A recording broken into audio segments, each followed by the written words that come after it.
अस्सलाम वरहमतुल्लाहि व बरकातुहू। कारी साहब कैसे हो? जी अल्हम्दुलिल्लाह। कौन और कहाँ से कॉल कर रही हैं? मेरा नाम ताहिरा है, मैं ड्यूसबरी से फोन कर रही हूँ। जी आपको बहुत अच्छी रहनुमाई करते हैं हमें। कारी साहब मुझे अपने अब्बू जी के लिए सवाल पूछना है जी। वो पाकिस्तान में है, वो बड़ी उम्र के हैं, काफी कमजोर हैं, कद तो उनका माशाल्लाह ठीक है लेकिन उम्र बड़ी है।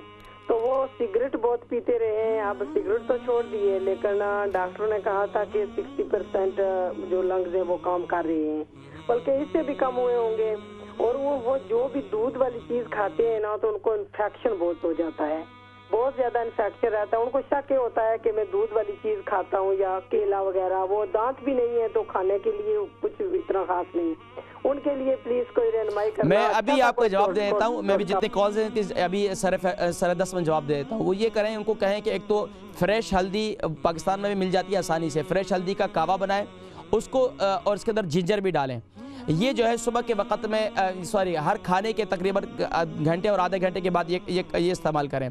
इसके साथ साथ कोशिश ये करें कि सुबह के वक़्त में ना कलौंजी का तेल और अदरक का जूस, सुबह के वक़्त में कलौंजी का तेल और अदरक का जूस ये इस्तेमाल करें। उसका तरीका मैंने बताया, एक चम्मच कलौंजी का तेल, 1 चम्मच जो है अदरक का जूस, ये इस्तेमाल करें। इससे इंशाअल्लाह जितने सिगरेट के और जितने इसके लंग्स पे असरात हैं आहिस्ता आहिस्ता इंशाअल्लाह वो ख़त्म हो जाएंगे इंशाअल्लाह।